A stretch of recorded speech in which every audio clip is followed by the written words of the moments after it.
I'm going to do a land acknowledgement.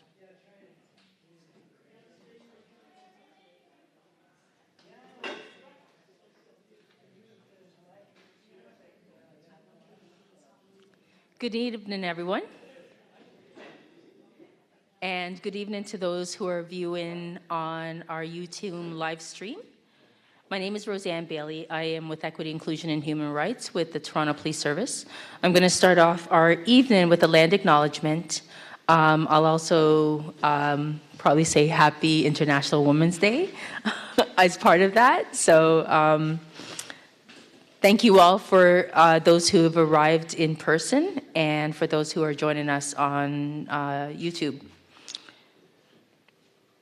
I acknowledge the land that I'm standing on is the traditional territory of many nations, including the Mississauga of the Credit, the Anishinaabe, the Chippewa, the Haudenosaunee, the Wendat people, and now is home to many diverse First Nation, Inuit, and Métis people. I also acknowledge that Toronto is covered by Treaty 13 with the Mississauga of the Credit. We acknowledge all treaty people, including those who came here as settlers, as migrants either in this generation or in generations past, and those of us who came here involuntarily, particularly as part of the transatlantic slave trade.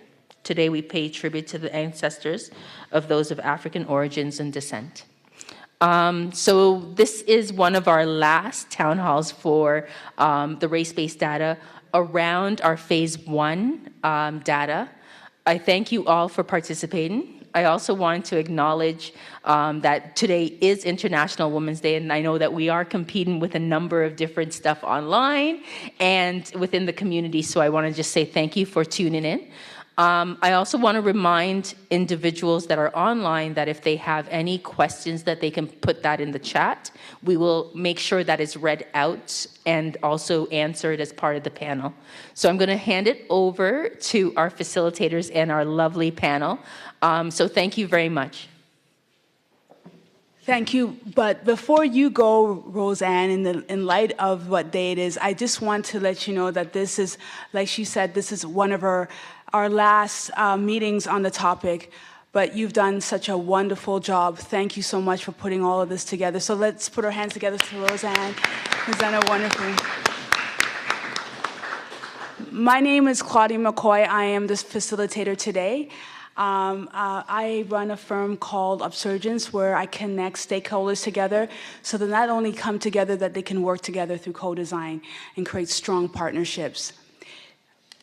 As Roseanne mentioned, we're here today to really talk about, how do we discuss the narrative around race-based data collection strategies in light of our previous discussions around the use of force.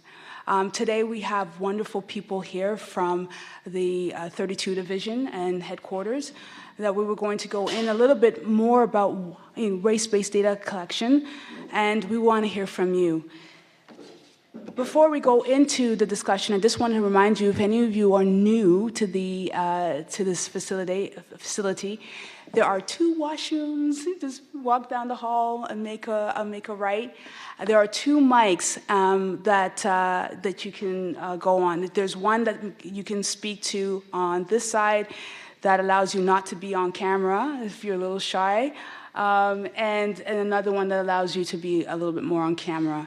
We also have an audience on the online with the World Cafe, so we want to say hello to them as well. As mentioned, I have some wonderful, brilliant minds here, and starting with Chief Information Officer Colin Stairs. Can you just say hello and tell everyone who and what you do? Hello, everyone. I'm Colin Stairs. I'm the Deputy Chief Information and Technology for the Toronto Police, and I'm the executive champion for the Race-Based Data Program. So that means that I report to the Chief, and I'm here to listen on behalf of the Chief to whatever is said in this room, to basically hear what you have to say, to answer questions, to walk you through the information, But this is absolutely your time to direct as you'd like. And I welcome interruptions, welcome questions, and this is about engaging and having a good conversation about what we're finding. I think we wanted to hand off to Staff Sergeant Sean Cosgrove, who's our lead in the community. Good evening, everybody. Again, Staff Sergeant Sean Cosgrove from 32 Division. I help manage the Neighborhood Community Officer Program. Thank you for coming out tonight. I see some familiar faces out there, which is great to connect with you, and some people that I've known virtually that I've been able to connect with here tonight. So thanks again for coming out. Look forward to the meeting. And then we also have Miha Dinka. Good evening, everyone. My name is Miha Dinka. I'm the Acting Equity Data Scientist, Equity, Inclusion, and Human Rights Unit at the service. I'm representing an amazing team. They are here in the room, so team, please wave. And they are happy to take any questions. They've been working very hard in order to get the race and identity-based data strategy to you, to have solid information to facilitate these kind of conversations. And thank you so much for coming, and I'm here to listening to what you have to say. Thank you so much, and I pass it to Superintendent Don Belanger. Hi, thank you. Yes, I'm Superintendent Don Belanger. I'm the unit commander at 32 Division, still quite new in the role. It's been just over 6 weeks. Had we had this event when it was originally scheduled and not snowed out, I would have been here on my second day as unit commander of 32 Division, so I've had some time to get accustomed to my new role. In my previous role, I worked in police headquarters in very close proximity to Deputy Stairs, and I was privy to a lot of senior level discussions about police reform. And being in the role that I'm in now at 32 Division, it gives me an opportunity to see how that will translate and play out at the community level. So excited about that. And we're happy to participate this evening. And joining me is Inspector Catherine Jackson, also from 32 Division. Thank you so much. Colin, would you like to start to talk a little bit more about what your findings were around race-based data collection and use of force? So just let me set a bit of context for this. The community has been asking for us, the Toronto Police, to do race-based data for a long time. There have been a lot of calls for reform.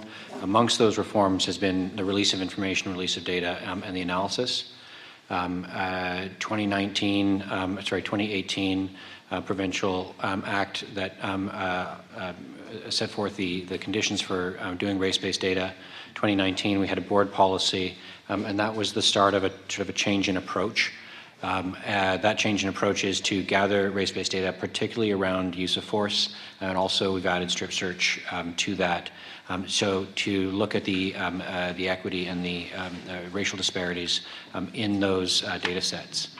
But we were pushed there by community, and particularly by the Black communities. And we have to acknowledge that that was a relationship that was in tension. And what we're committing to is taking ownership of the investigation, identifying what needs to change, and having a conversation like we're having today about how those changes might be brought about, and doing that together. So this is now, I think, the 7th town hall. We've had some really good conversations with some folks who've come out and been part of that. And I really want to express my appreciation for all of you who take the time to have this conversation, and for the honesty, candor, and for reaching across to shape the conversation around this. It's been really helpful.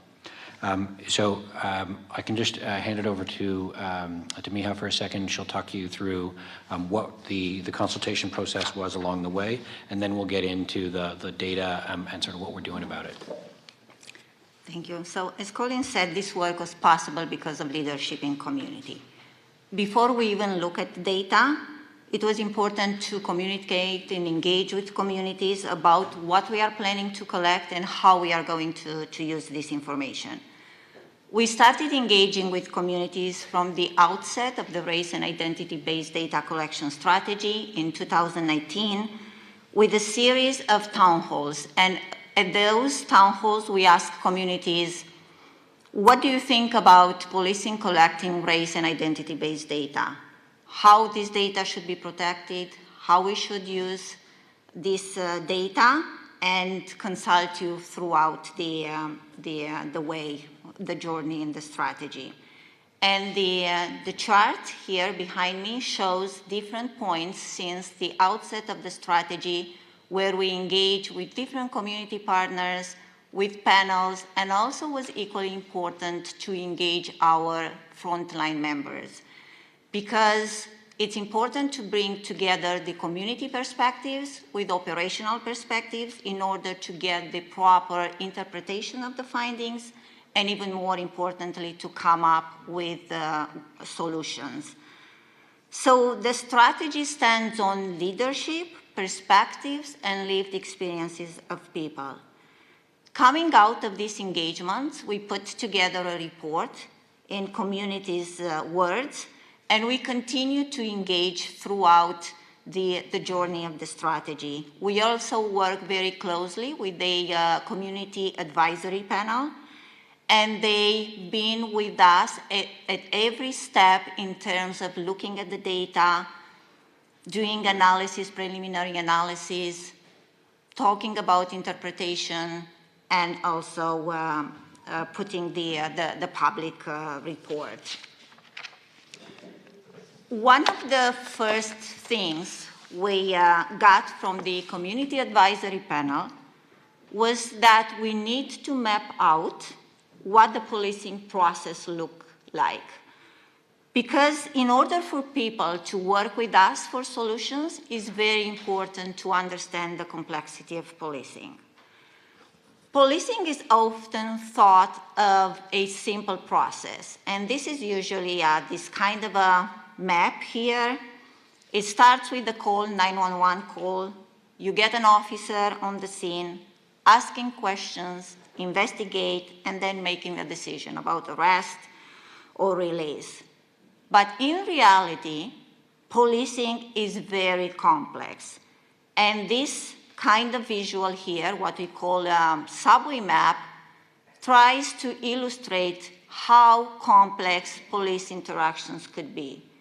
And it could start from an interaction may start not only from a 911 call, but could start from a call to your local division, from a traffic stop. So there are so many different ways it could start. And also we can see here in the visual, there are many ramps on and off that show how an interaction, what kind the outcomes could be. So why is it important to understand these complexities? So understanding the complexity of policing help us to focus the analysis on certain points along the pathway of an interaction, so then through the analysis we can bring that perspective of how policing is experienced. So in the phase 1 of the race and identity-based data collection strategy, we look at 2 interactions, use of force and strip searches. And the points highlighted here in the graph represent those points of interactions when a use of force can happen and also a strip search can happen. And these points have been looked at when we did the analysis, and then we published the report last June. Before sharing some findings, let's clarify some terms. So when we say use of force, what exactly we mean by use of force? We mean what's provincially required to be documented in a use of force report. In January 2020, the province required all police services to collect use of force, perceived race in use of force reports in one of these 3 situations. 1, a medical attention. So when the officer uses physical force that results in medical attention, ambulance comes at the scene, the person is taken to the hospital. Another situation is when the officer draws, points, or discharges a firearm in public, or demonstrated force with a taser.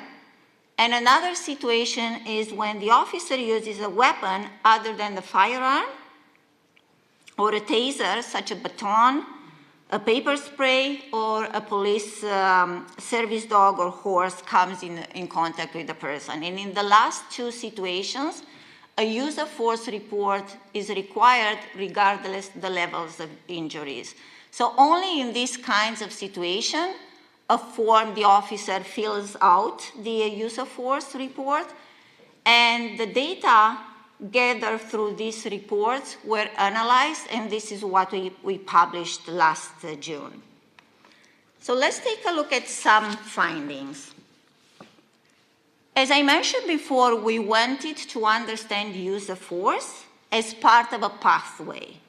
And the fundamental question we tried to answer using the data available was, are certain race groups more likely to have an interaction with police first? Because we know in order for a use of force to happen, the person needs to have an interaction with police.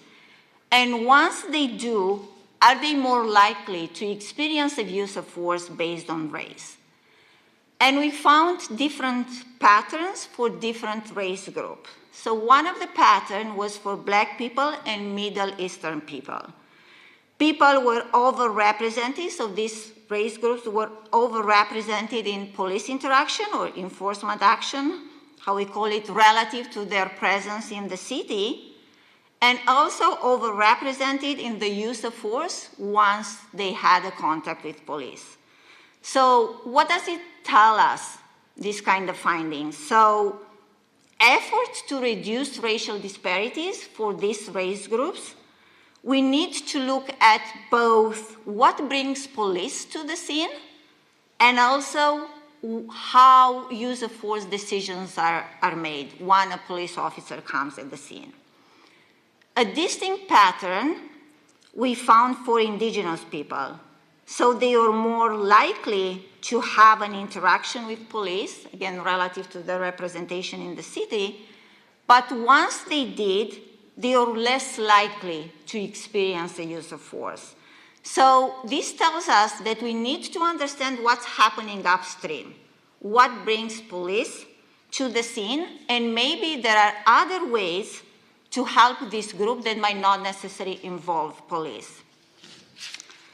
Another pattern was for East, South, Southeast Asian and Latino people. They are underrepresented in interaction with police, but once they do, they are overrepresented in use of force. So in this situation, when we think about solutions, we really need to think about how decisions around the use of force are made. The other graph we have here helps us understand what the underrepresentation or overrepresentation for different race groups look like. So for example, we can see here Black people made about 24% of those with police contact, but 40% of those with use of force. So this specific group is overrepresented in use of force relative to their presence in enforcement action. We did this kind of analysis through a cycle. So we use a question and answer approach or hypothesis driven with the community advisory panel and also internal consultations. We generated together with people different kinds of hypotheses. And then we took those questions, we look at the data to see if we have the data available. We did preliminary analysis, we got back to the community advisory panel, we worked together on interpretation, we refined analysis, so there were different iterations of this process. And we took this time and did it this way because it's important to have an in-depth understanding of the findings, as I mentioned before, bringing together the community and operational perspectives in order to think about the solutions. And this is why we are here today, to talk about what can we do about what we found. We also look at the strip searches. We compare trends over time because we wanted to understand if policy and procedures, changes in policy and procedures made a difference. In October 2020, the service looked at how we are conducting strip searches in arrest situation. And the service improved its search of person policy, trained officers on new procedures across the service, and we can see the significant drop in the number of strip searches since the policy in October 2020. So this tells us that changes in policies made a difference. And it was not only that the numbers dropped, but also the racial disparities were reduced. So for example, for indigenous people, they were 30% more likely to be strip searched following an arrest, but after the policy change, the difference disappeared. So that's encouraging news, and we continue to track and monitor strip searches to ensure that we maintain this kind of positive changes. And I will pass it to Colin to talk about what we are going to do about this. So data is wonderful, and it's great to be able to ask these questions and get as many of them answered as we possibly can.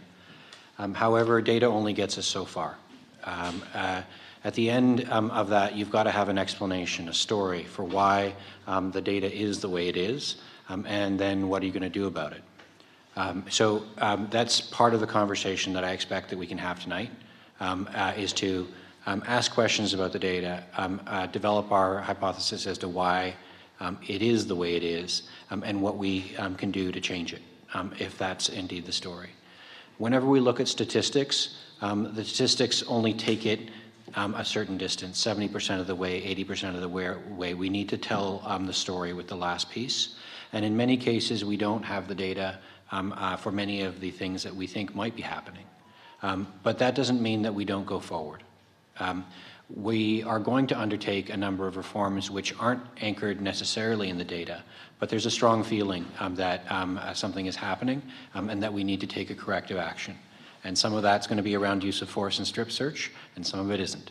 And a lot of the conversations we've been having at these town halls have varied widely, and we've had a lot of different feedback on a lot of different issues, sometimes more high level, sometimes very personal to the people who've been in interactions with police.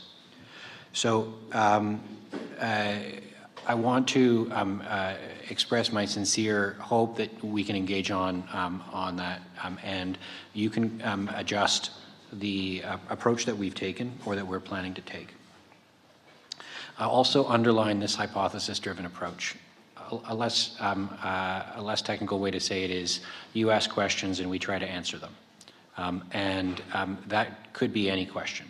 There's no offside or out of bounds question.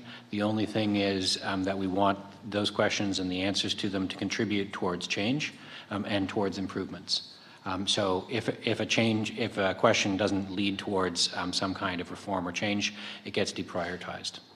Right, so, and the way we're doing that is we've got a dozen people who are experts in information, experts in community engagement, who are representatives of the community, who sit with us every 2 weeks, sometimes a little bit more, and go through the questions, go through what we're doing, go through the changes, and go through the communication that we're doing. So in another month, I'm going to be at the board with 2 of the members of the community advisory panel, summarizing all the results and what we hear today, as well as the action plan. Okay. So let's get to the action plan. This is what we put together in June, and this is what we've been talking about since then. Some of these recommendations are done already. We've been able to do them right away. Some of them are underway, so the yellow ones, and some are going to be rather significant lifts and things that we need to undertake that are going to take some time. So first is obviously the level of engagement and listening and understanding. We heard through this process that it was still too secretive, it was still too much under the covers, and we're going to, and we have made changes to that. We've had contact groups of community members, contact groups of government agencies, internal policing groups, and our existing anti-racism, PACER, et cetera, all of our committees. And we're going to keep on talking to those teams, those groups, about how the progress is going, what questions they have, how we're moving forward with the results. And those are basically open to those who want to attend and continue to engage in the conversation. Can be a bit technical, can be a bit data heavy, but we try to have those conversations, and we're going to do so in an open manner. So that was really a big change around the communication and how we're going to go about that. In terms of governance, we're putting in place new oversight bodies to look at strip search and use of force, and to look at where it was maybe justified but not maybe fully appropriate, and to look at ways that we can reduce our use of force as the police service. We have practices that aim for zero death. We have worked on de-escalation and de-escalation techniques and using less lethal forms when we have to resort to weapons. But there's still more work to be done and more study to happen through those governance committees. In terms of the communication, we've published all of this analytics. You can find it all online. I know it can be a bit hard to navigate our website, but if you search on Toronto Police race-based data analysis, you will find it, and there's a lot to go through.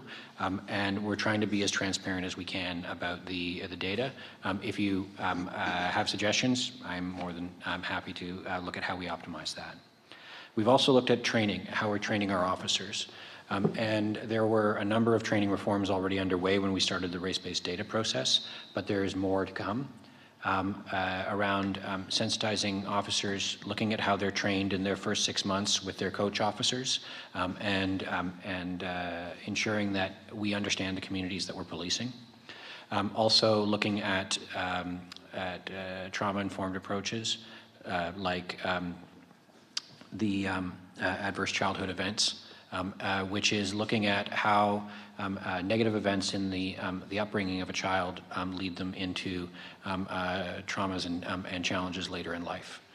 To build sympathy and understanding, and also so our officers can understand what drives them and any challenges that they may have that may be affecting their own mental health.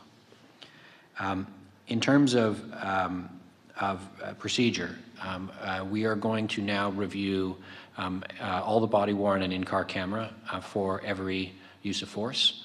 That wasn't the practice prior, and that's going to make sure that we fully understand the context that use of force was executed under. There's variations in that policy, but if you're on probation, there's going to be even more stringent application of that. And we're also talking about how we monitor. So one of the feedbacks that we had from a previous session was looking at the reluctance that a lot of community members have to report an officer or the behavior of an officer. And how do we gather the information to know which cases to look at and to review if we don't have that sort of signal coming from the community. So we're looking at post-interaction surveys as a potential way to do that. You probably get post-interaction surveys when you stay at a hotel or you dine at a restaurant, and you get the little "how did we do" text message or email. So something like that to pick up the subtle signal. So we have lots of, I call them hammers, strong response mechanisms, but people are reluctant to use hammers. So we need more screwdrivers so that we can adjust the behavior of officers early before things get out of hand. We are also looking at the officer performance report. This is the scorecard, the report card for the officers, and how do we properly represent not just the enforcement actions, but everything that they do and how they're engaged with the community in that report card so that we can understand and evaluate our officers, promote those who are doing the best job for the community, and shape the work that we do. Okay, so that's a smattering of the actions that we're taking, but that list, while I think we started with 38, it isn't going to end with 38. We're going to keep at this, and the hypotheses and the questions that you ask here, if they aren't answerable here, they go into the backlog to get answered and to drive change in future stages. And that may be related to use of force or strip searches, but it may not be, and all of that is welcome. So I do encourage you to ask me questions, challenge me, push, and make yourselves heard. So I will open up the floor, but to get things started, I will, Miha, I do have a question. So I loved your presentation around the, and by the way, this is her first with the team, so thank you so much. I loved your walking us through the process and leading up to strip searching, and how the policy reduced. Was there, just because I was able to really look at the chart, and I was just wondering, just by visual, is there a possibility, where has there been a discussion about the possibility while there was these new recommendations to address strip searches, that the activities could have migrated elsewhere in other activities or other practices that we might not seem desirable? Were you able to look at if there was any migration at all, or no? Do you know what I'm? I think what you're asking is, did the elimination of that behavior change something else elsewhere? Right. I'm not sure Miha can answer that. I don't think so. I don't think so. The successes that we've seen with strip search are really, really impressive. I can tell you at 32 Division, it essentially is not happening. The numbers have dropped so drastically as a result of that procedure change that it's just something that I suppose was a systemic issue within the service. It was, there was a belief that officer and the safety of officers and the safety of people entering the prison system was so paramount that it was an essential part of the booking process in so many cases. We changed the policy, and what we learned was that that wasn't the case. We haven't had more incidents of people having weapons on them. So I don't think there's been any migration. I just think that strip search policy has been a win for us as a service and frankly for the community. I will say, just as an observer of that change, that it was not like it's easy to see the drop on the graph and say, oh, that was easy. Right. No, it took a lot of pushing, it took a lot of cajoling. We had holdouts, people who didn't believe in the new way of doing things. There's a lot of tough conversations to achieve that change. But it was understood that we needed to make the change, and I think Chief Raymer drove it and made sure it happened, and so we get the result. And I think that's where we get the impetus to make a change like that is from conversations like this. Fantastic. I see that there is an online question. Hi, yes, I just wanted to share a comment and then a question. We had a member online mention that nothing is more frustrating than meetings and round talk that end up nowhere with no changes made. And the question is a multi-part question. What exactly will be changed? How can we ensure that it's kept up, that it's a lasting change? And what does accountability look like with policing? And then before I leave, I just want to remind anyone online, please feel free to share any questions you might have. Thank you. So I think the first one is what's going to change. We talked about the plan of the changes that are on the board, but that's sort of the beginning. The biggest thing that needs to change and is changing is the commitment of the organization to own the change as opposed to being pushed into the change. And that's a conversation that the chief and I have, and we understand, and through these town halls and other community engagement sessions we've had, that change is essential, and it's essential that we stay on that track and don't revert back to, okay, well, we did this and now we're done. So it's an ongoing cycle of finding in cooperation with the community what the community is concerned with. So if it's not strip search, it's apprehensions or mental health apprehensions, or maybe it's some other practice that there's community concern on, that we study it, that we use data and have conversations with community members about how that works in the policing context. So you're seeing the subway diagrams there, and then we drive the change. So we are having some success in those smaller changes, or the changes as part of the program.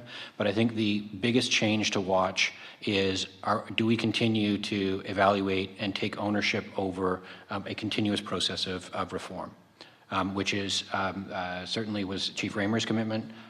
Chief Demkew is equally committed, and that's basically a good chunk of my job. There's also, I hear that a lot, and whoever that person in the cyber, hello. I hear the first piece around the frustration around engagement without change, right? And that piece is a piece that I hear a lot in our engagements. The one thing that I keep reminding us civilians is a couple of things. That we can't simply say to institutions, regardless of the police or any other institution, what change are you making? We have to also be drivers in that change and coming to the table with, these are the things we want to get done, right? Because if we forfeit our voice in the process and they come up with whatever they come up with without your input, it doesn't serve you well.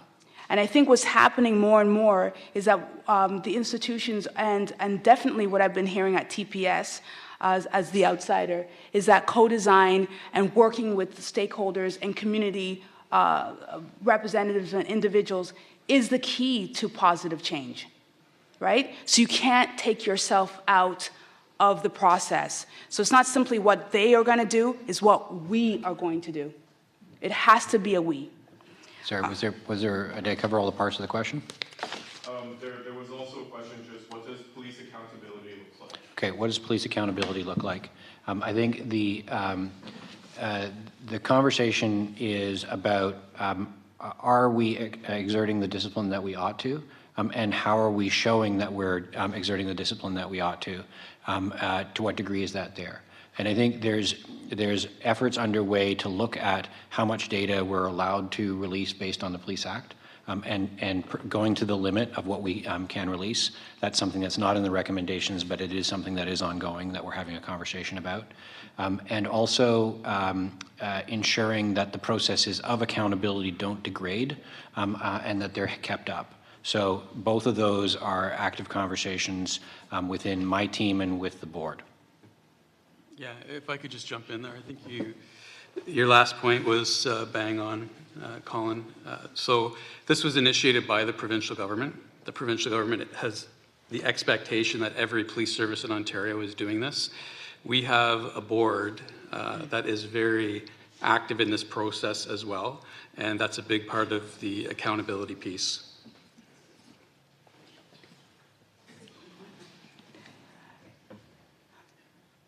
Are there any other questions or comments? Great.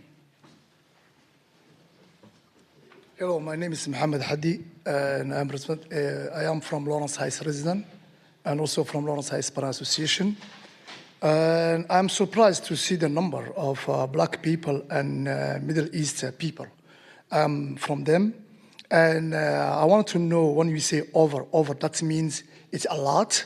That means it's something the police can do nothing to help them, or what means over for you? Explanation, please. So overrepresented means there's more people than would, if everything were even between everybody, then you'd expect the same representation in the data for everybody. If you're overrepresented, it means you're encountering police more. In the first part, and in the second part is if you're encountering police more, and even then there's more use of force. That means we are the black people and Middle East people are more trouble. That are the trouble people for the police. Not necessarily that they're more trouble. No, that it's that there's more use of force against those people. Okay. So the more is bad in this situation. Okay, thank you. And also, I wanted to know, there is any strategy to reduce that number, and how you can reduce that number? Because we are scared. And first of all, I want to say thank you, everybody, for being here. You came in front of us, and you listen to our question, and I say thank you. Also, I want to thank Michael, who helped us a lot, and also I want to thank the mothers here, who has at least have one son killed, at least, and they work hard. When I heard we have to work together, they do a lot of job. And it's them who put you here. Because of them, we survive. Because of them and of Michael, thank you, Michael, and also with the police, this year, 2022, we have zero gun violence. Zero gun violence. Because of the input, what's your name, sir, ma'am? Sorry about that. Yeah. Claudia. Claudia. Because of our input, we have zero gun violence this 2022. And I hope it will be like that. And the last question, sorry about that, maybe I hold the mic. And I'm so sorry for that. And also I want to thank also Denise and everybody here and Paul. The last question is how you can reduce this number and what is your strategy? Thank you so much. Okay, so I'm going to address two different pieces. Actually, I think I will address the use of force by police and the disparities and how we're trying to reduce that.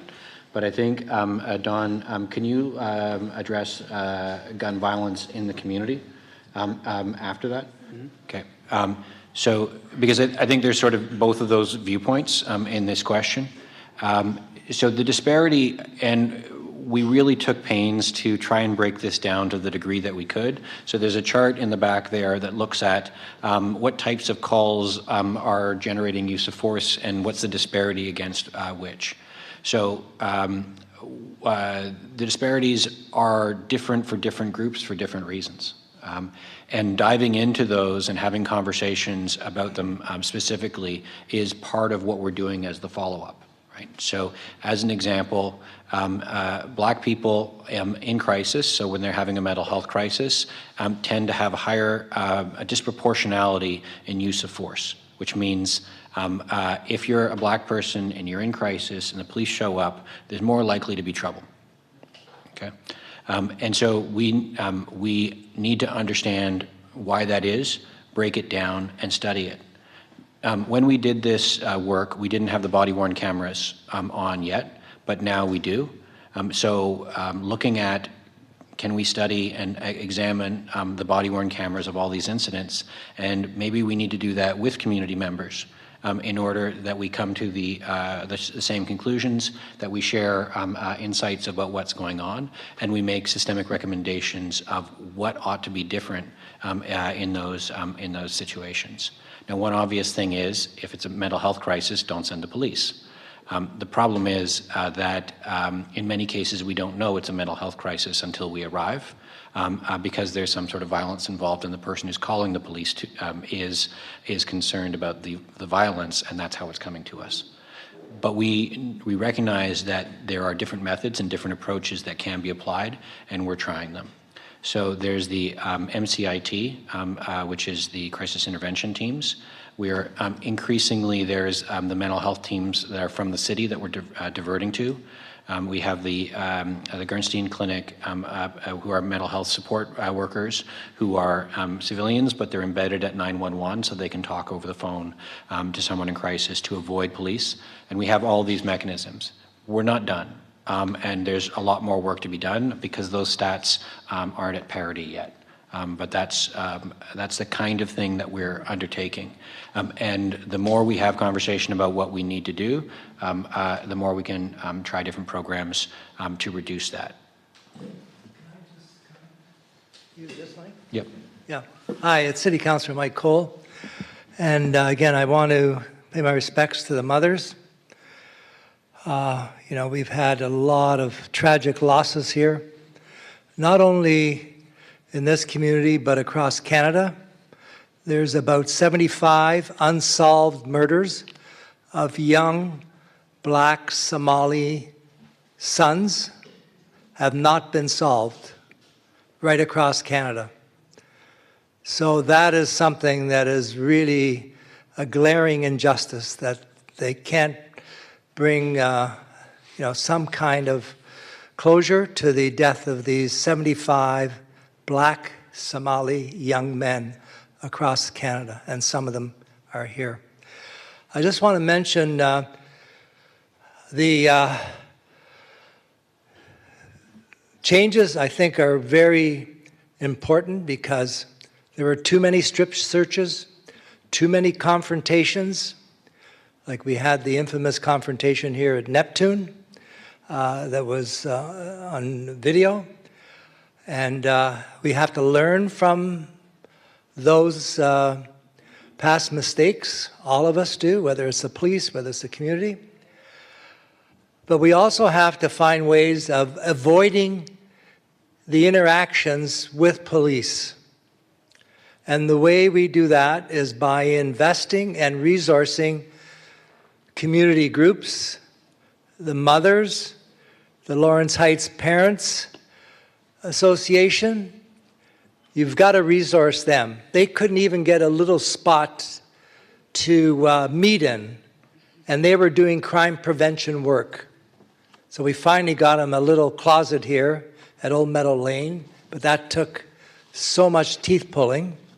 So we've got to empower and resource the local residents in these communities where there's a predominance of black citizens.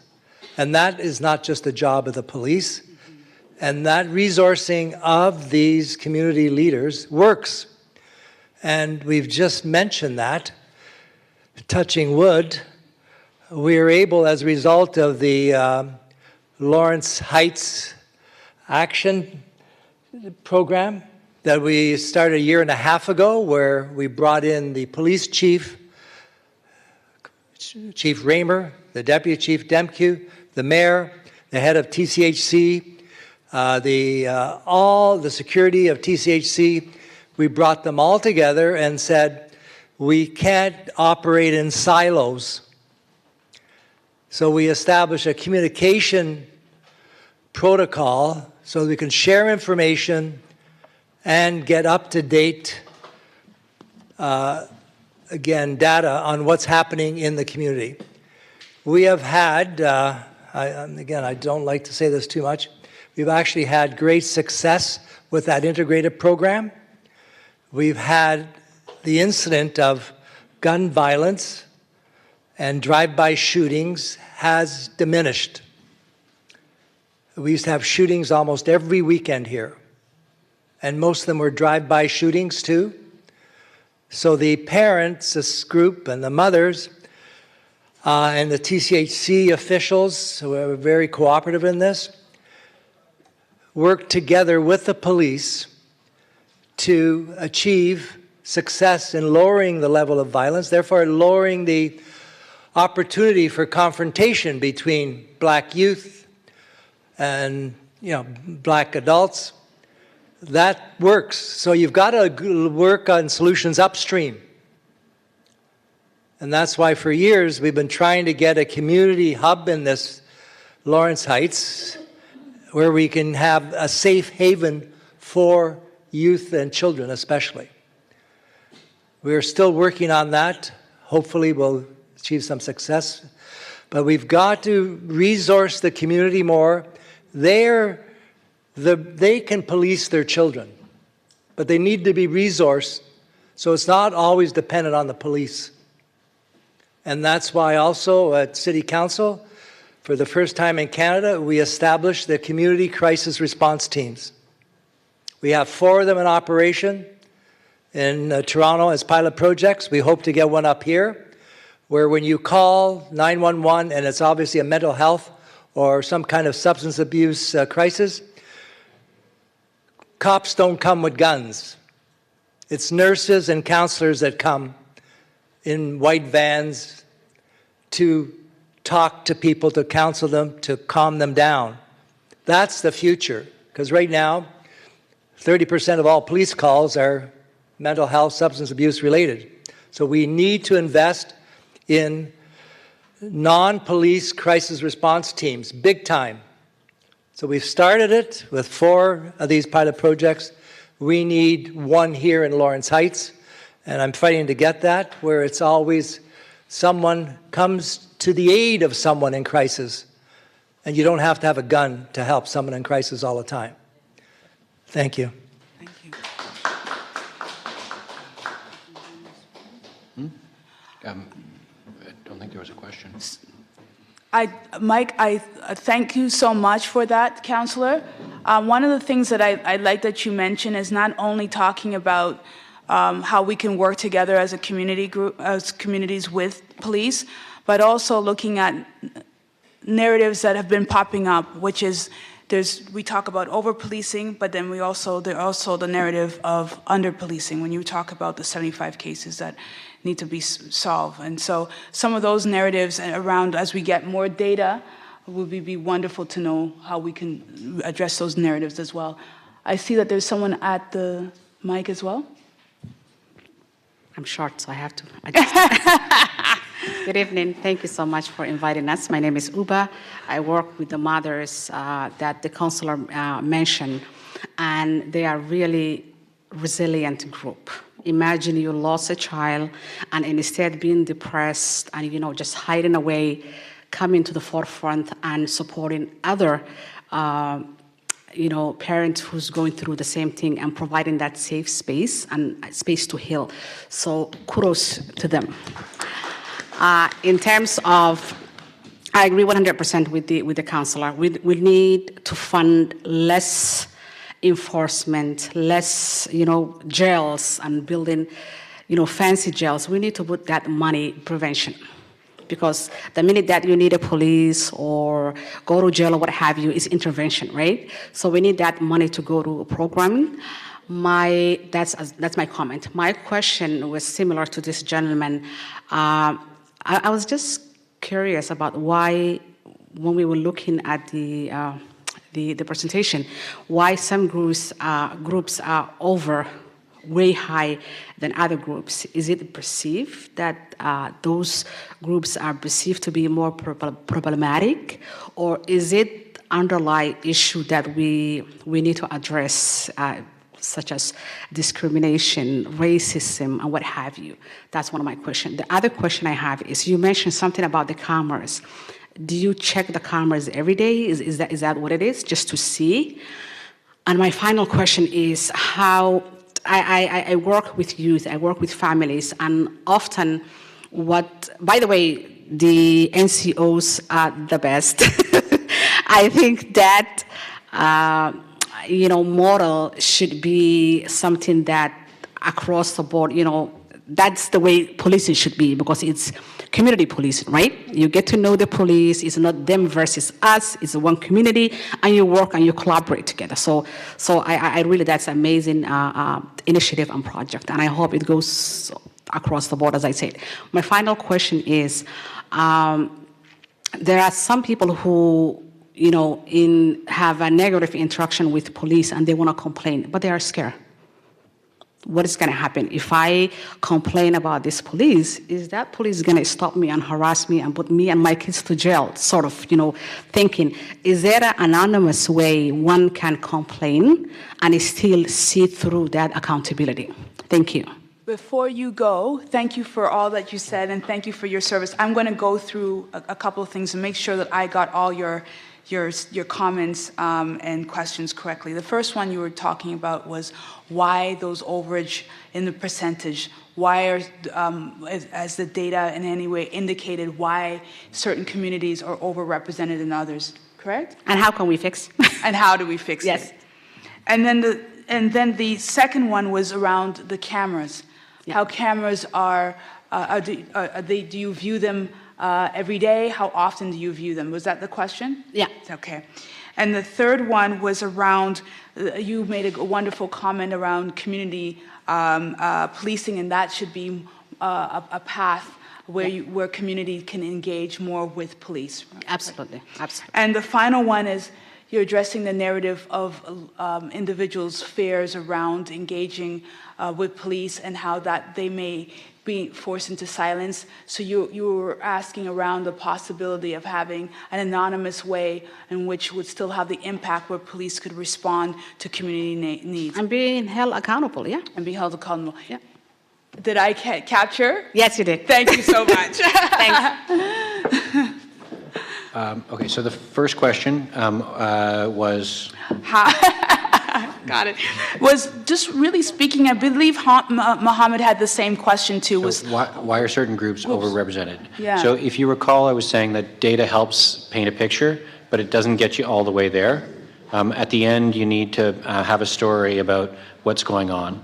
And frankly, the stories diverge, right? So different people will tell you a different story as to why use of force is elevated in different groups. And let's not treat racial groups as in any way homogenous. There is no indigenous community. There's lots of different indigenous communities, right? There's no white community. There's lots of different backgrounds. So when we talk about communities, there may be some that have more challenge, and there may be others that have less challenge. So there's that difference. There's also differences in how people are perceived, and sometimes certain people are perceived as more threatening, or they provoke different reactions. So we've got that story in there as well. And we've also got different levels of societal damage that are inherited from previous generations. So we've got legacies of trauma in different communities that are leading to breakdowns. So what this is showing us in the data, and that's sort of what we call the multiple benchmark approach, which is looking at how overrepresented are you in police interactions. So based on how prevalent any group is in Toronto, compared to how often they're showing up in interactions with police, like the 911 call is being placed and the police are showing up. There's an overrepresentation right there. And that's about things that are happening upstream of policing. And it's a good chunk of the problem is there. So those are many and very multidimensional, but they're determinants of crime. And so as the counselor points out, you're not going to get at that with more policing. You're going to get at that with investments in community, with investments in education, community supports, family supports, those kinds of things. And that is necessary. And then there's going to be the downstream part, which is, okay, now you're in a police interaction. How much more likely are you to get into a negative interaction that results in a use of force? And why is that happening? So we now have the body-worn cameras, we can investigate that. We're breaking it down to look at under what circumstances, what types of calls are driving this, and trying to have that conversation with the community advisory panel, and now with the contact groups as well. And we hold more sessions with town halls like this as well around these issues. So how do we drive to what exactly is the story? We all share the same story. It's not this group has one story, this other group has another story. We all share the story and we can take action on it and try different changes to affect the change.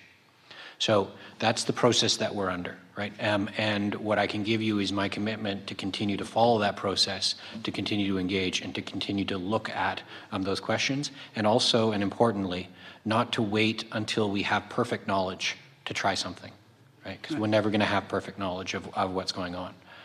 Even with the body-worn cameras, even with reviewing that, we never really know what happened, what everybody was thinking, where it was coming from. So it's very hard to get to the why, you're saying? It's hard to get to the why, but that's where the good conversations, the hard conversations are going to happen and are happening, frankly. So that was the first question. Yes. The second one was around cameras. Camera viewage, how often are they viewed? So every hour of the day, of every day, we're generating about 100 hours of video. So we're generating lots and lots of video. And when you consider how many supervisors, staff sergeants we have and how many hours in the day they have, we've got a limited ability to review. So the question is really, what should we review and how do we make sure we review the right stuff, either to coach or to exert discipline on our officers, and hopefully also to recognize their great work and give them a pat on the back when they do a great job. Okay. So that process is, right now, it's a randomized process. That there's randomly selected videos and they review them. But we think that we can do better than that by things like the post-interaction survey. So if someone gets a really great score, maybe we should review the video, see what they did right. If they get a really terrible score, maybe we should review that one too to see if everything was okay. Right? Now, people are going to give cops bad scores because they don't like the interaction. They got a traffic ticket, they didn't like it, 0. But that's going to be filtered out because we're going to review that and be like, no, the officer did what he's supposed to do, so that one's okay. But if they get a 0 because, well, that they were too rude or they were insensitive or, God forbid, they used racist language or slurs, that would be part of the review process. So speaking to how do we create avenues that don't have the stigma of creating a report, like OIPRD, SIU, a report of that nature, that you're concerned with the backlash on, but that over time we can gather feedback on which officers have challenge. And let's not forget that our officers are human beings, okay? And they do a very stressful job. A number of them have PTSD or have exposures that create that kind of stress response. What was interesting out of a lot of these town halls is that youth in particular were very concerned about the mental health of our officers, in part for the sake of the officers, but also in large part because they know that officers who are hurting are going to turn around and hurt members of the community. So we need to identify that, and we need to get our officers the help they need, and that's part of the solution that we need to build in systemically. Can I jump in there? Yeah. Deputy, yeah. So first off, in relation to the neighborhood officers and the comments that were made, I can't thank you enough for bringing that up. We share in the immense relief that gun violence has, for now, been significantly reduced in Lawrence Heights. We watch that, we track it very, very closely, and so we really do share in that relief. I can tell you that one of our neighborhood officers I spoke to a few days ago brought up the fact that violence was down in Lawrence Heights, and while not taking the entire credit for it, took a great deal of pride in being a part of that solution. And Sean could speak to the amazing work they did. Actually, the day that we were supposed to have the original town hall here, those neighborhood officers, as some of you will know, in the snow were distributing food to 120 families in the community.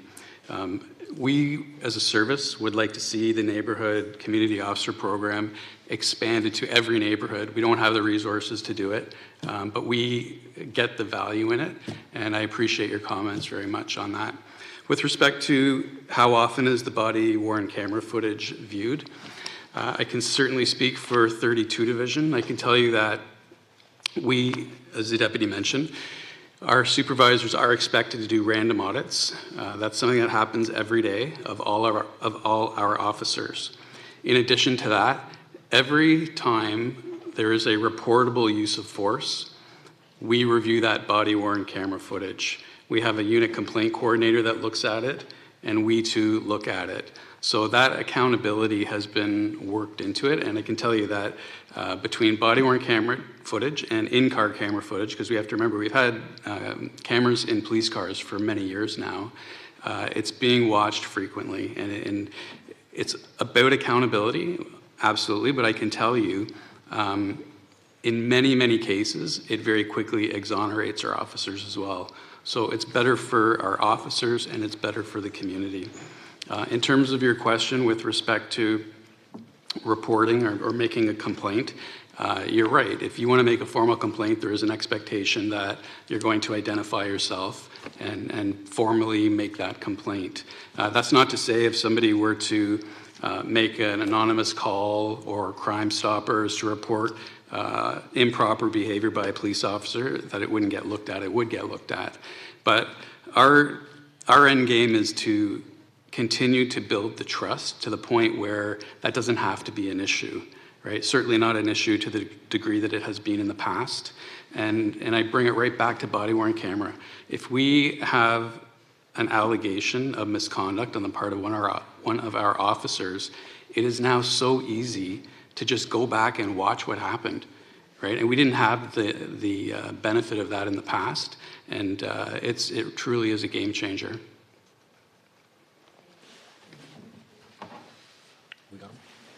I believe there's someone waiting to ask a question. Hi. I don't know if I have a question, maybe a few comments, but take them as questions and comment them or answer them. Good evening. My name is Marian Mahmoud.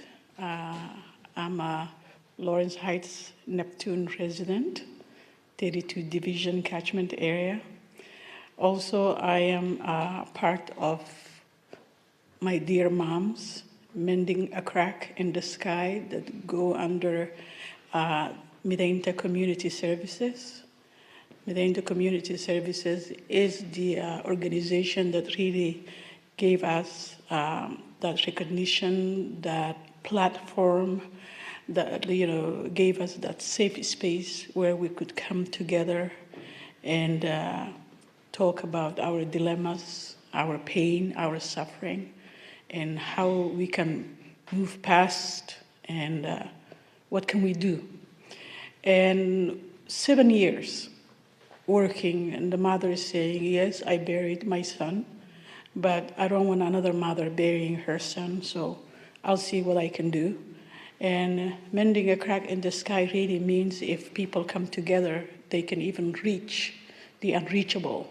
So really that's what it means. So let's all come together and work hard. And our work really developed well, and we reached all sides of the government. We met Prime Minister Trudeau, we met Doug Ford, we met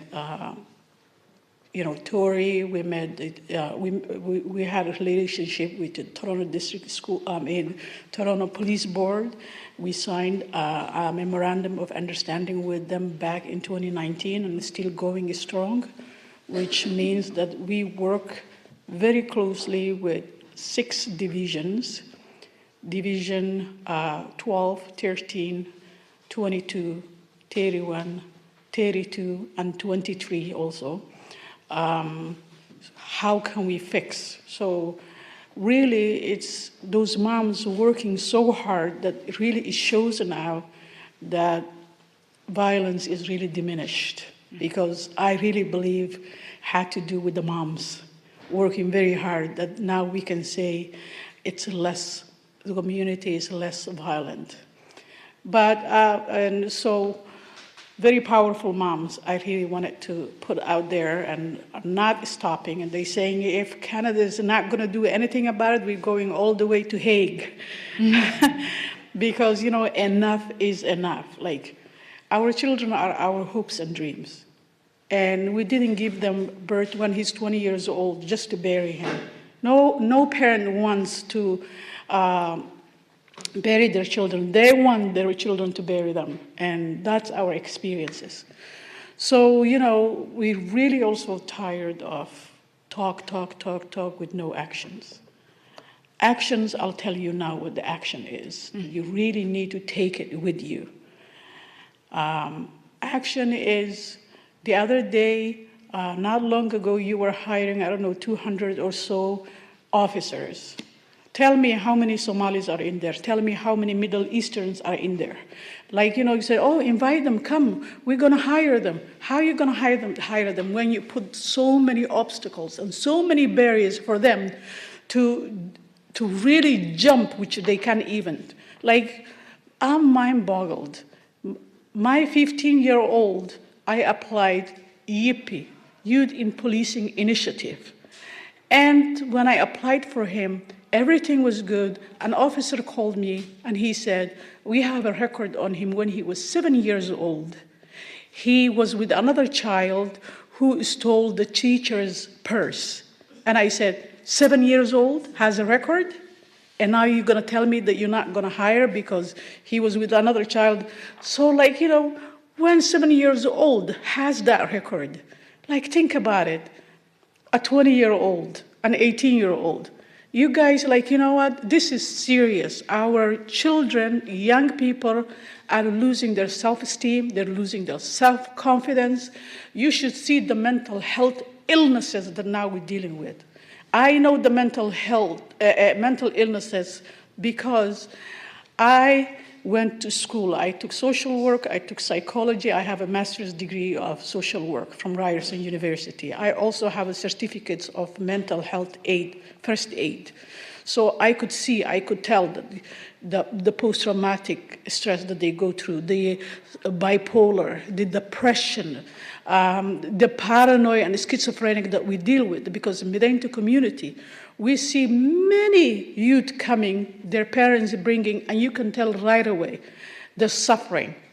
And because of that, yes, of course, it's not only the police, it's the entire system. We're fighting a systemic injustices here.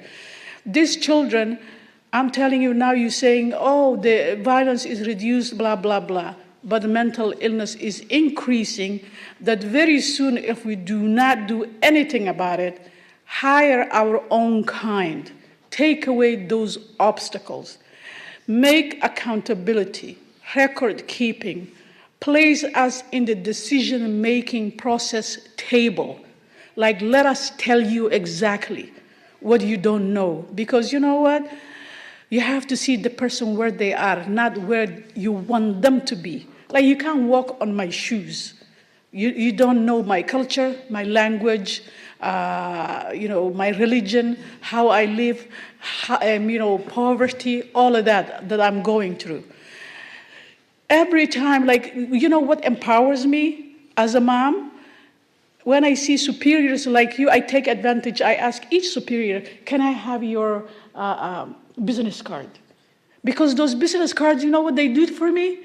When the officers who really are not culturally sensitive, didn't have training like that, when they, belittle me or want to harass me or do something, I say, listen, I have your staff sergeant card. I work with them. And I'm going to go and complain about you. And then they back off. And then they respect me. And then they say, oh, yes, ma'am, yeah, this and this. You know how many young men in my area I released from the officers, saying, like, you are taking them unfairly, and I'm going to tell your sergeant, because I know them. I work with them. We are working here very hard to build a relationship, mutual trust.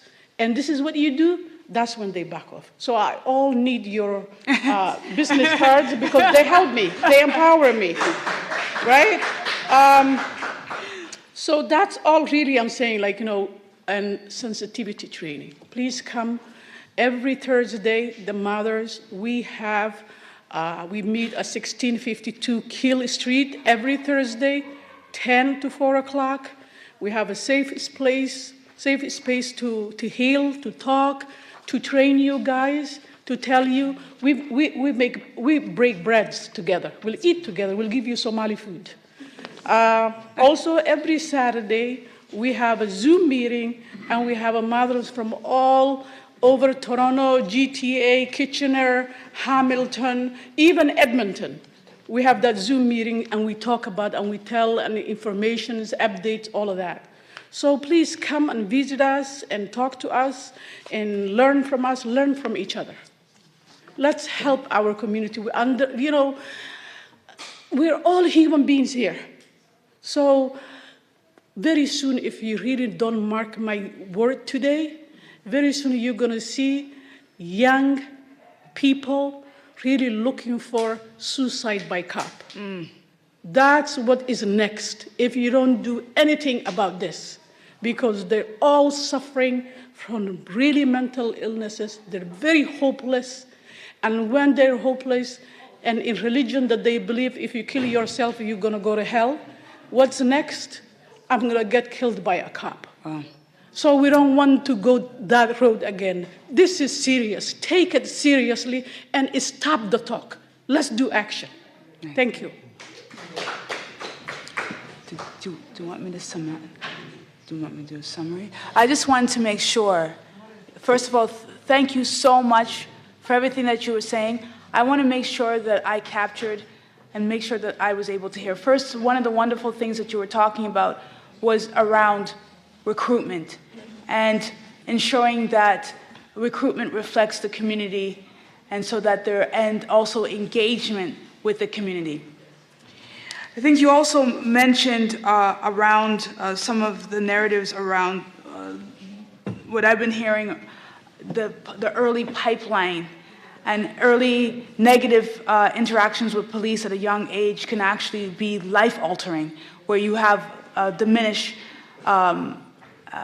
opportunities. And I think that was one of the fears that I've been hearing from in other town halls, where one of the fears of police in schools would be targeting particularly Black kids that would actually create a pipeline into incarceration as opposed to safety issues, and maybe affecting their opportunities in the future for employment, recreating a cycle of marginalization.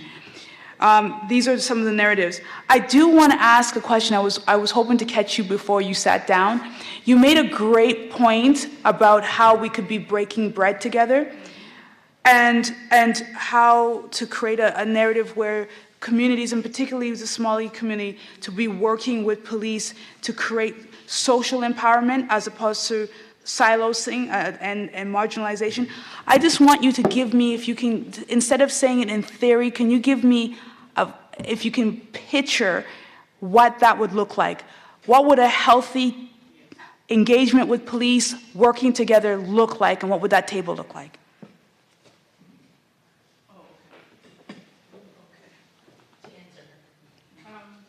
Thank you.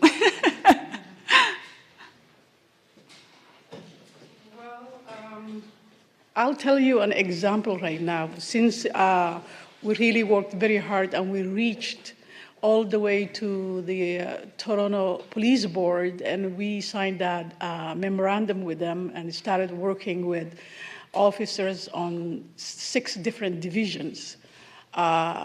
We developed that empowerment, that encouragement to just go near a police officer. Before, we had moms that when they see officers, they would get panic attack, they would get anxiety, they could not talk to them, they could not understand. And now, just because of that interaction that started and that relationship, I'm saying like it's very respectful relationship, but we want to reach to trust. Mm-hmm. We're not there yet, but we will. So these officers, they brought all their neighborhood community officers. They introduced us.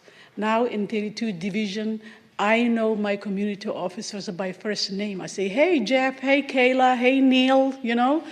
And we never had that before. Before it was like, oh my God. So that is an amazing step that we're working with the officers, and we can talk to them, and we feel that we're respected and we listen to. As I said, I have also their business cards. So another officers that are coming in, I'll just put them in their face and say, hey, I'm a superior here too. So what happened for us is moms right now are no longer intimidated. When they see the officers coming, they approach them. And do you see that translating from the parents being less nervous to the kids exactly. being less? And the parents going back to the house and talking to the kids, really, you know, because it starts with us. If I feel fearful and I'm fearing the officer, what about my young child? So like now we're changing that ideology. That really and plus what they're doing is they come, they visit us. They do break bread with us. Nice. They know Somali rice now. Nice. And also what they do is they bring their young recruits to us, so we talk and, you know, we tell them stories. We tell them the pain and, you know, triumphs, all of that. So they share with us, and what we give them is something to go back to, that when they go to the community, they're not clueless, or they're not just, thinking on just where they came from, but where these people are. So we are doing all those things. Wonderful. Thank you to the moms who did that. You're not going to go anyway. Just one more question. But Sean, did you have a statement that you want to make around that? Well, yeah, I just wanted to. There are a lot of familiar faces in here tonight. Yeah.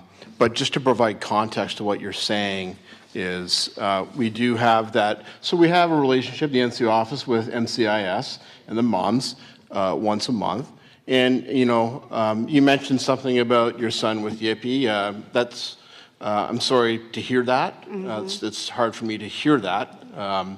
But the employment opportunities are something that I've really been working with. And actually, Mr. Hattie has just left the room here.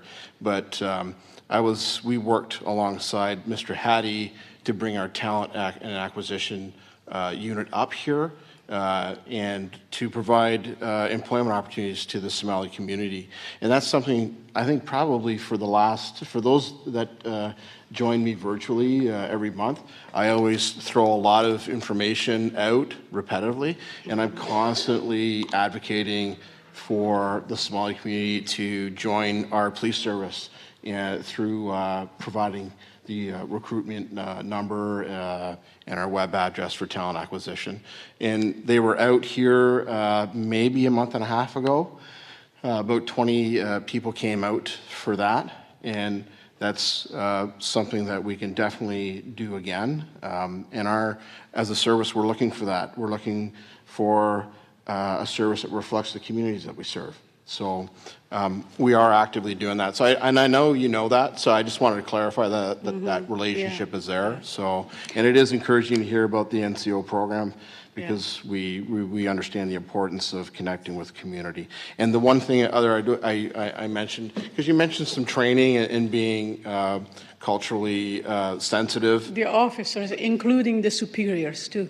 Yeah, for sure. Yeah. I just want to mention, I know it was mentioned before, but adverse childhood experiences is training that all our officers get now. So if we don't have the same lived experience that others have, we need to build that awareness, and that guides our interactions with people and helps us put ourselves in other people's shoes. So that's happened. Officers have received that training, and that's a positive thing for our organization, for the community. Well, right now, every 3 months, we meet with the police board, and we tell them exactly what happened, what we experienced, how we're moving forward, all of that. For example, there was a mother who, her son was just killed, and believe me, the blood was wet on the ground, and the officer was so insensitive, and he came to the mom and he said, we found drugs in his in pants. Wow. And instead of saying, the blood is wet. So that officer went to very strict training. He personally apologized. So, what I'm saying right now is we are over 200 moms. We're not here tonight in full force, but that's what we are from all over Canada.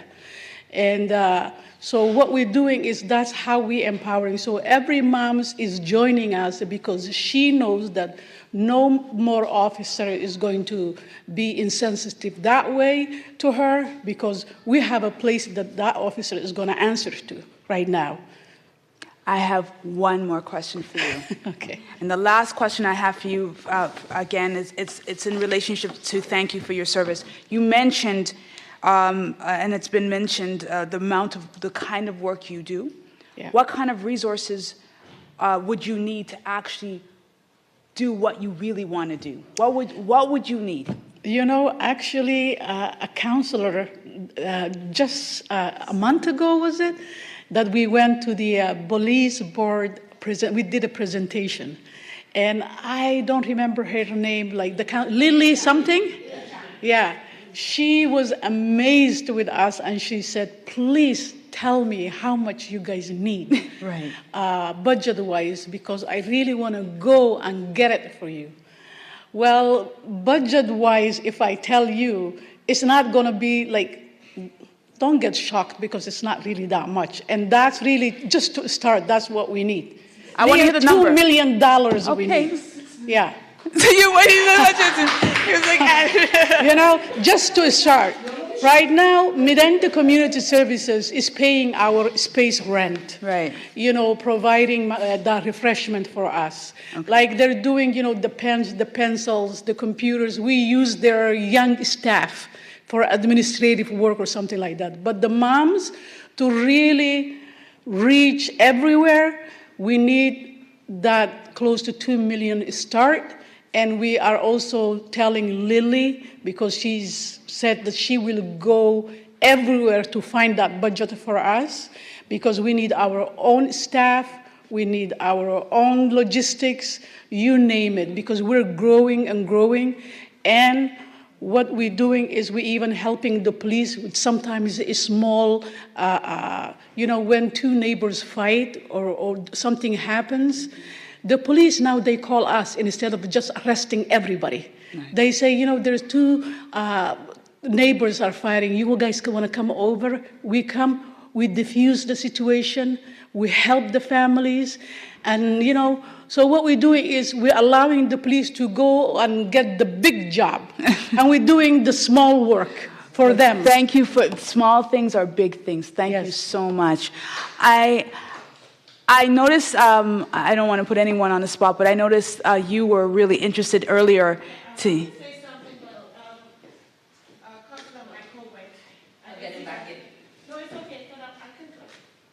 I just didn't want to be a camera, but I'm forced right now. Yeah, you can use that one. It's fine. I'm here. Councillor Cole going to stand by me. So good evening, everyone. My name is Denise Kwame, and I'm a resident in Lawrence Heights. Happy that you're here to talk about all the issues that are confronting Black people. We know it's a big problem in the city. And I'm happy to hear that you spoke about mental health, because we know that there is a crisis of mental health, and so that TPS officers do need intense training when dealing with this matter. My question is for you is, we know, as you look at the status quo, that Blacks and Middle Eastern Blacks are more vulnerable to strip search and also for arrests, or by using full forces. My question to you today, if you take a walk or you look at the status quo from probably the jails, you will see there is many Blacks in jails. And once they have been released into community, we know that it stands another problem. My question is, what is in place, or what programs that are in place to help those who are now coming out from the institution? Because we know it's a big problem with Blacks, but at the same time, we do not know the root causes. And I would like to know how. We know we have community neighborhoods officer. We know there are programs outside, but when some kids come from the institution, they're still living a life of institutionalized. And so I would want to know what programs are there for them, how you would approach them if you literally meet them on the streets. I mean, I think there is a deep problem there, and I feel we should start there as well, because we know jail should not exist in the first place. It's dehumanizing, and what are the resources out there for them when they come out from jail? Yeah, if I can just reinforce that, that's the reality, is that our jails are disproportionately filled with Black youth and Indigenous, but especially Black. That's the biggest number by far. And they eventually serve their time, they come out, and it's impossible for them to find jobs. They then go back to their former friends. They get into the same bad habits.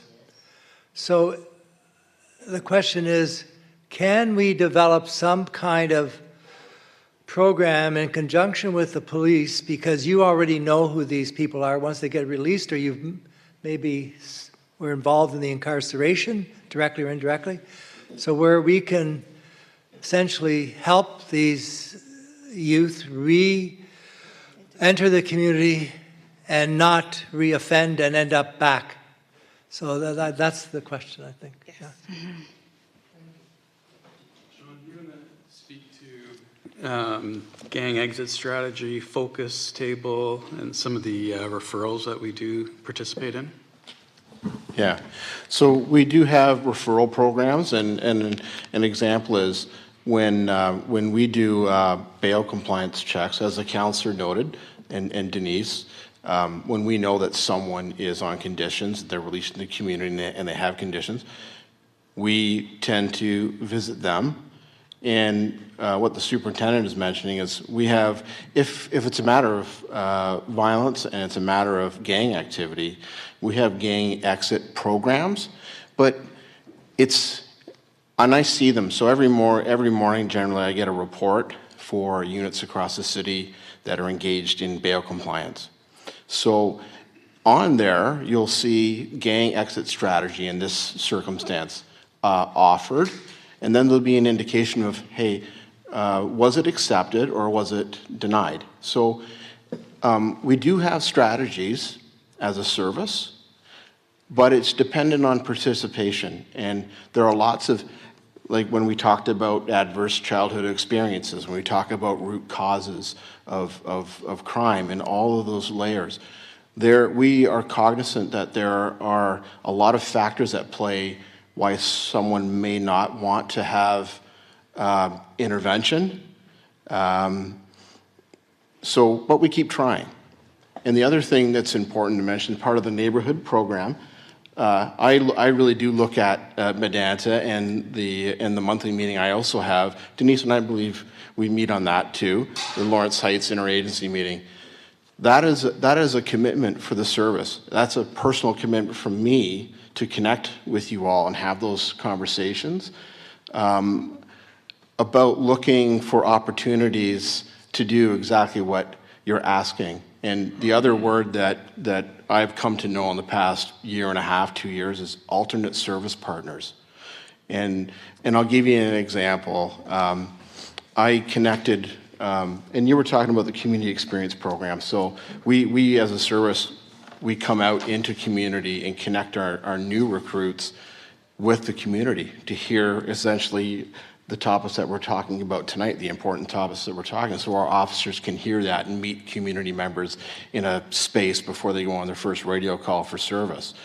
And that's important. An organization I connected with on my second community engagement experience was John Howard Society. And you're nodding your head, Denise, so you are familiar with them. So they're actually a partner that can help people that are coming out of incarceration with that question, what do I do now, right? What's my credibility look like for a job? We can be part of the facilitators to work with alternative service partners with that, and we can have success like we do through our NCO program with the community. But John Howard Society, we have to do our due diligence as a city, right? And as grassroots organizations and individuals, we have to make a commitment to find these alternate service providers and meet with them and understand what their capabilities are and how they can help our young adults and our youth. So I like that you brought that up, Denise, because I immediately thought of John Howard Society, because that's their focus, is how to reintegrate people back into society and give them opportunities. But that is good.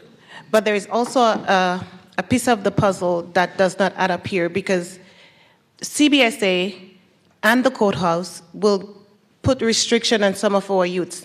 And because of those restrictions, the future is diminished. So I'm asking you today, what are you going to put in place for youths who are coming out from jail to reintegrate into society? John Howard is one, but there is a lot of things that is blocking them from reintegrating into society and causing them to reoffend again. Yeah, and I think what Denise is saying, it's great that you are reaching out to and checking up on people that have been released on conditions, etc. And the John Howard Society, which is their office is on Eglinton and Oakwood there. But would you benefit by there being a private sector employers group that could provide a minimum number of jobs for some of these young people who come out of incarceration? Because that's what they need. They need money. And because of the fact they have a record, they can't get a job. So it's a vicious circle. So what I'm saying is that, and it's not the police's job by themselves, but I think government and society as a whole has to provide support, because that's the reality. They are in our jails, they're coming out, but we don't want them to go back. So I think that's what Denise is asking for. Yeah, so Councillor, thank you. Denise, thank you. I think we all agree on the need. And what I'm hearing is a theme. So I was asking you to challenge me and give me the next project that we need to undertake.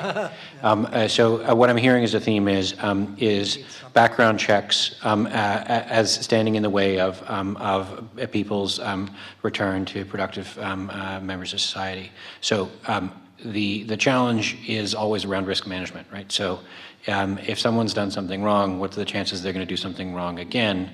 And how do we protect the potential victims of those crimes? The police service is there to protect people, but we're not there to impede someone's return to being a productive member of society. And finding the right balance there is a conversation and something we can investigate, as well as, are we following our own procedures? And are we doing that as effectively as we can? And maybe what we're also looking at is how is that risk assessment being done, and could we do it better? But I also think in this conversation we've got to push-pull, right? We want the police to do things for us, but we also don't want the police to do things for us. The police service shouldn't be all things to all people. We need to partner with community agencies and community services, so that when we've just had a huge call to defund the police. And I can tell you, because I know the stats on our performance, we're not meeting a bunch of benchmarks that we ought to be meeting, response times and the like. So we need to focus on what we should be doing and not try to be all things to all people. And so that's, excuse me, Councillor, just let me finish. And that's why it's going to take Councillor. more than the police to solve this problem. And I think that's what Denise is bringing up. We need help for these youth. They're as vulnerable as ones that haven't committed things. So that's what Denise, and I'll follow up with Denise on some ideas. I just wanted to mention, Miriam was saying something about... Councillor, just before we go on to, I just want to conclude this point here. Colin, can you just finish your last point on? So I think that if we're looking at community partnerships, the Mending the Crack in the Sky moms are here, and we've had a great dialogue. You can see, I think what's coming across tonight is there's been a really a strong partnership here. They're not fully satisfied with what we've done, but maybe we've had good successes, and we've been able to impact together the quality of life and the safety of a community or a set of communities, right? That's been a success, and we need to take that success and imprint it and move it forward. The NCO program has been very well received, but we still have, as the mom said, some of the big problems to take care of, and we need to focus our energies to take care of those problems. Thank you. And thank you for your patience, Councillor. Yeah, I just wanted to mentioning about members of force and recruitment. It's always, the good news is always forgotten. But we have a 23-year resident of Lawrence Heights who's now the member of the Halton Police Force, and that's Dispatch James. King James, who was part of the Lawrence Heights Action Team and the Parents Group, he came out of Lawrence Heights. He's now a full police officer, active and doing great work in the Halton Force. So that's DJ James. Can I comment on that, Claudia? Yes. That's great to hear. I can tell you that being at 32 Division, when I saw the diversity in the division when I arrived, I was entirely impressed. But you are exactly right. We have had historical challenges with recruitment in the Somali community, and it goes back a number of years. I can remember having discussions about this in 2016, 2017. And so I'm happy to give you my business card, first of all. I'm happy to break bread, and I'm really interested in hearing more of your ideas on how we can better recruit from the Somali community. And I recognize that there is clearly a trust issue there, and we need to do better. But when I look at 32 Division, the representation we have from our other communities, Jewish community, Persian community, the Korean community, the Chinese community, but we don't have the representation from the Somali community, and we would love to have it. So I'd like to continue the dialogue. I would also like to say thank you for your question. That made me think about a little running joke I have had with some of my friends. Like once upon a time, there was a lot of people who were in prison or got a record for possession of marijuana. Now it's legal. And the question I have, I don't know, I haven't kept up, but what happened to those people who, now that it's legal, do they still have a record from the past? And are there programs to actually clean those records up so that something simple as possession no longer is a barrier to their work? Or is there anyone that could speak to that? Let's say Inspector Jackson, I haven't heard from you today. You've been quiet. Yeah, actually, I don't know that answer. Okay. I'm not sure for employment.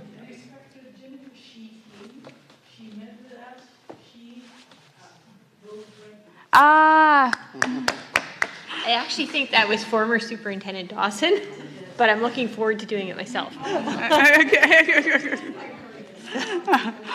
So back to the question about, about the question about cleaning records that now that a narrative is now decriminalized. I'm going off of news stories that I read, but I believe that there was a federal program to do that. I can't remember the details of it. And remember that we operate within the construct of the Police Services Act and the Criminal Code.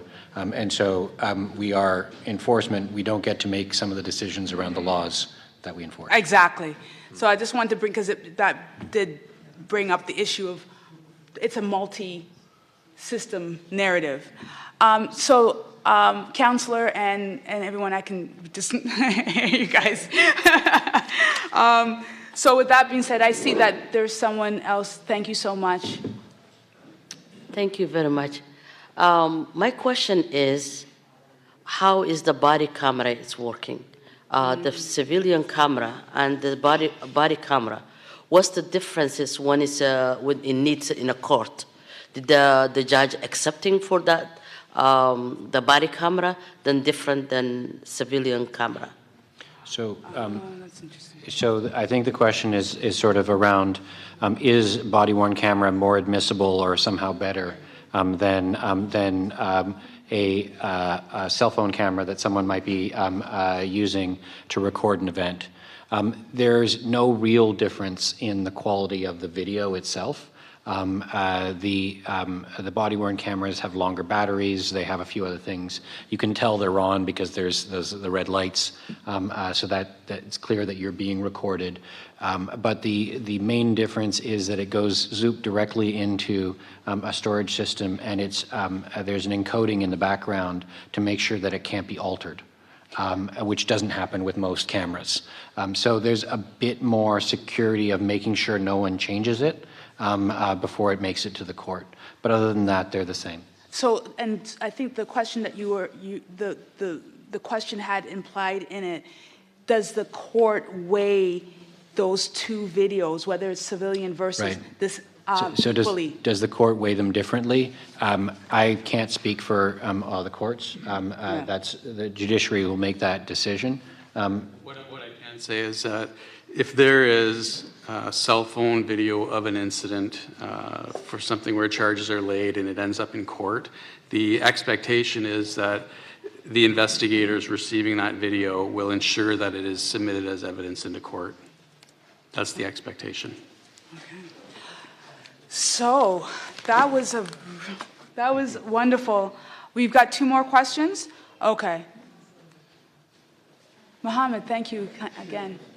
Hi, it's not a question, it's a comment, and it's a good comment because we have a meeting with Rose Ann and that beautiful girl, I don't know her name, and 32 Division, and Superintendent was Shannon, yeah, and also John, thank you, John.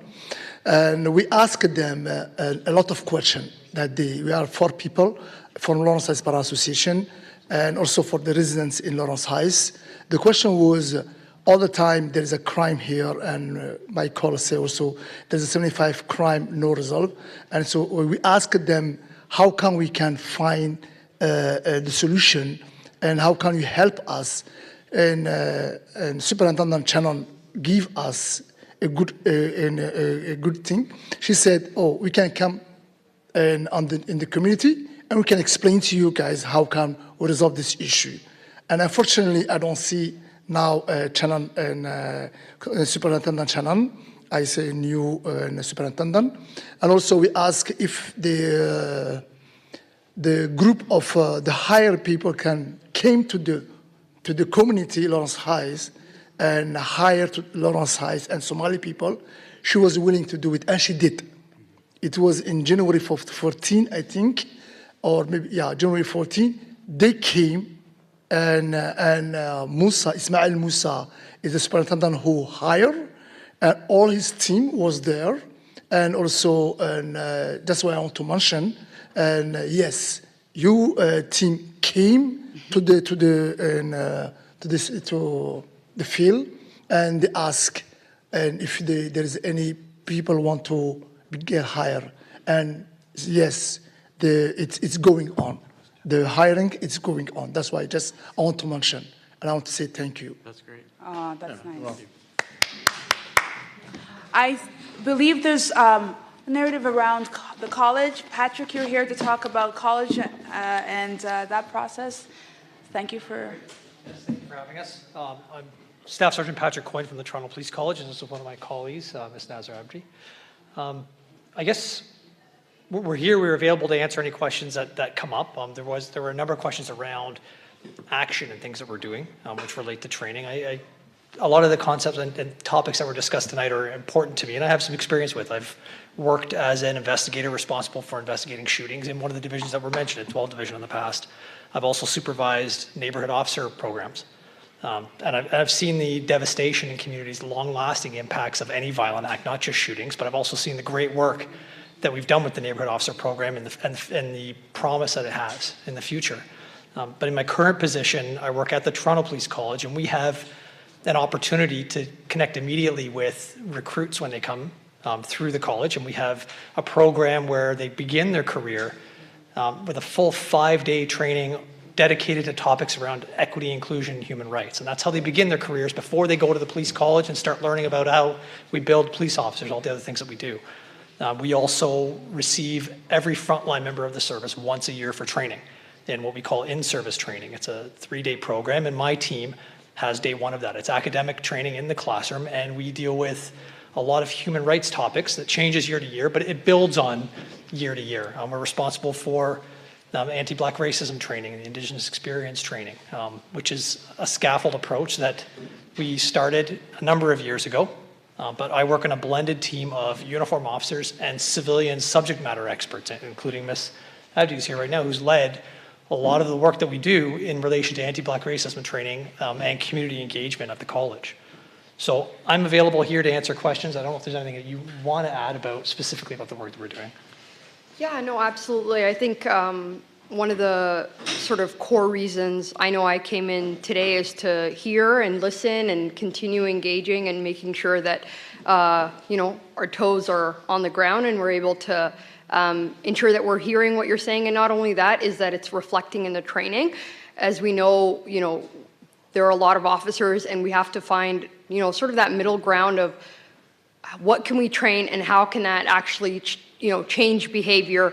What are the context of the pieces that they need to know? So last year we talked about school to prison pipeline. What are the impacts of that? What does that mean in policing? What are the things that officers need to be aware of outside of policing that impact the criminal justice system altogether, right? So all of those different contributing factors, and some of the things that have been highlighted today, which are sort of societal issues. How do we engage communities in a respectful way? How do we ensure that there's the most positive outcome regardless of what the situation is? And how do we ensure that officers are getting sort of that wholesome understanding, but also ensuring that de-escalation is top priority? So that's kind of a little bit about what we do. There's a lot. Staff Coyne mentioned the 5-day training, which is a really critical part. We want to ensure that we're getting at least some of the molding that's happening before officers are going off and becoming sort of that workshop of becoming an officer, and then having to come back and do that training again. So throughout their career, we want to ensure that they're getting some of those pieces, including the community experience program and all the amazing, amazing things that you are all doing in connecting the officers and getting that human-to-human interaction and really getting to know each other. I think that that's the core of what we want to continue building on. And yeah, any questions you have, feel free to ask us. Yeah, please. Oh.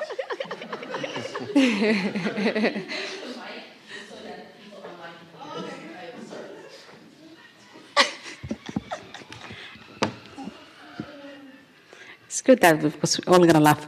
And do they get cultural sensitivity? Because a couple of weeks ago, my colleagues and I went to the college and we did a presentation for the new recruit.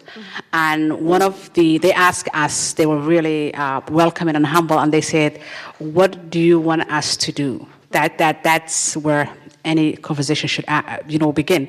And we said many things, but one thing that came right off was have cultural sensitivity trainings. Like when you go to, I can only speak for my culture, when you go to a Muslim home, knock the door, give them a minute or two, the lady to go and get her hijab. Like don't come into someone's home with your shoes, things like that. So do they get that training? Yeah, so I think one of the things that we do is, as highlighted, there's e-learning modules that highlight both cultural competency training around some of those aspects. Also, I think some of the experiences of some of the subject matter experts, and me being Somali, I'm able to bring some of that lens of saying, okay, so what does it mean to be Black? What does it mean to be African? What does it mean to be all of those different things? And being able to weave that into some of the trainings and talk about the fact that Black is, a social construct. It's something that's made up. But in reality, the complexities of what Black experiences are vast, right? So that's one of the things that we talk about. Also, at least from my experience, one of the things I've noticed is the more officers are connected to the community, the more they're able to know automatically. So they may not be able to take off their boots walking into a house for instance, but they'll be able to say, this is the reason why I can't take this off, but I understand according to your culture or according to your religion, this is critical. And so I think that communication is one of the things that we want to continue expanding on. So I hope that maybe answered your question. Yeah, absolutely. Can I just make a comment on that as well?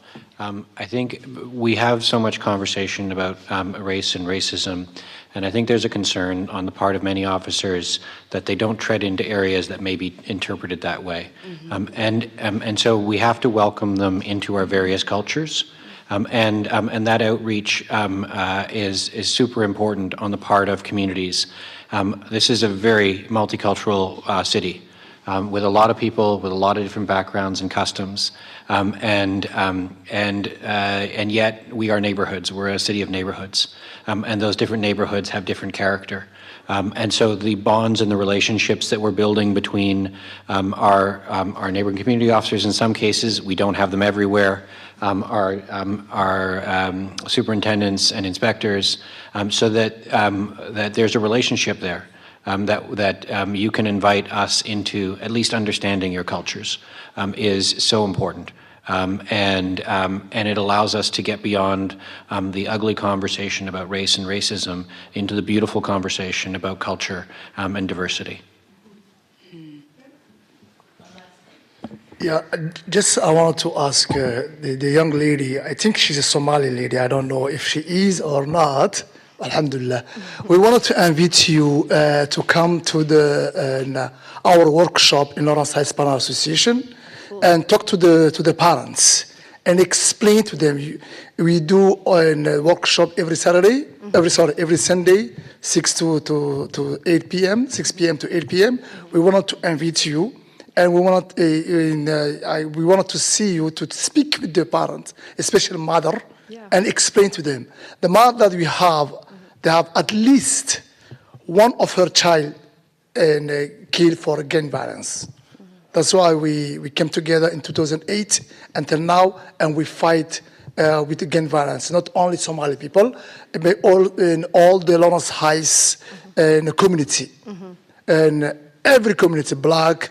All the community in Lawrence Heights, we fight with the gang violence. That's why I say thank you to everybody. That's why I want to invite you, inshallah, in one of our workshops. And also, if they want to invite you, it is to them too. Thank you so much. Yeah, absolutely. I have 2 little ones, so I'll bring them with me. Thank you so much. Appreciate it. So it's wonderful to end on breaking bread. I wanted just to thank everyone and give those on the table here last closing words as we wrap up. Again, I'm going to start with Inspector Captain Jackson because I haven't heard from you today, so I want to. Yeah, no, I just want to thank you for this opportunity tonight. I look forward to coming. I appreciate that, and I'm going to be looking into your 7-year-old that's now 15, just because I'd like to see. He's 29. Oh, he's 29 now. Oh, okay, okay. It's a little late then. Yeah, I just want to say thank you as well to everybody for being here. I want to thank Deputy Stairs and his team for selecting Lawrence Heights for one of these town halls. It means a lot to us here at 32 Division, so thank you. Thank you, Superintendent.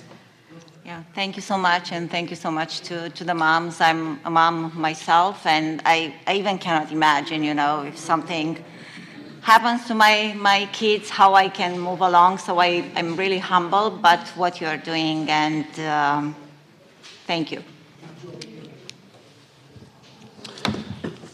And I just wanted to thank everybody for coming out tonight, for your important questions, your perspectives. They are heard. We understand them. And also your encouraging words.